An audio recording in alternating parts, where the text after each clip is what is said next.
앞서 잠깐 언급된 것처럼 9.19 군사 합의가 존폐 기로에 놓여 있는 그런 상태입니다. 자세한 내용 들어보시죠. 강도 높은 대비태세와 훈련이 필요하다고 하는 것을 여실히 확인해 준 그런 사건이었습니다.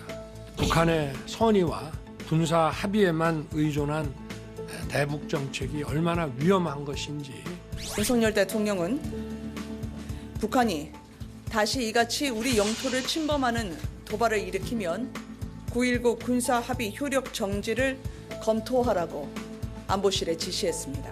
합동 드론 부대를 창설하고 또 연내 스텔스 무인기를 생산할 수 있도록 개발에 박차를 가하라고 지시했습니다.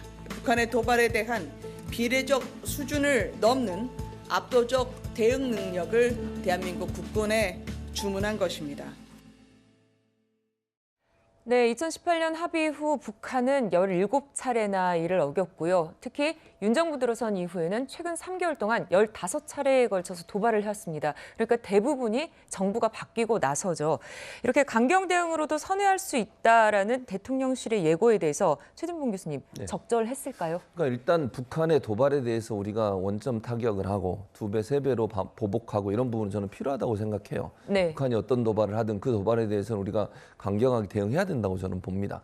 다만 저는 9.19 합의 문제에 있어서는 좀 지금 우리가 먼저 9.19 합의 문제의 뭐 파기라든지 효력 정지를 먼저 얘기하는 것보다는 북한에 대한 도발에 대해서는 정말 적극적으로는 대응하고 아까도 말씀드린 2배, 3배의 보복을 해야 되지만 네. 9.19 합의 문제를 우리가 먼저 꺼내게 되면 그걸 빌미해서 북한은 더 많은 도발을 해올 거예요.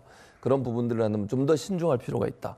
합의는 그냥 북한에서 먼저 깰 수도 있어요. 저는 뭐 실효적으로는 깨졌다고 보지만 우리가 실효적으로 그걸 먼저 얘기할 필요는 없다고 생각을 하고요. 다만 우리는 북한이 어떤 도발을 하든 그 도발에 대해서 강경하게 대응할 위치를 가져야 된다. 그리고 우리가 북한을 넘어설 수 있는 군사력의 강화라든지 아니면 북한이 어떤 군사적 도발을 우리에게 해왔을 때는 국민이 볼 때도 정말 믿음직한 모습을 보일 수 있을 만큼의 2배, 3배의 보복이 반드시 필요하다. 그렇지 않으면 북한은 계속 우리를 공격할 수밖에 없다. 그런 점에 있어서는 현 정부가 추진하는 것처럼 그런 대응 기조를 가져가되 9.19 합의 문제는 우리가 먼저 실효적으로 이런 문제를 꺼내서 얘기할 필요까지는 없었다. 저는 그렇게 봅니다.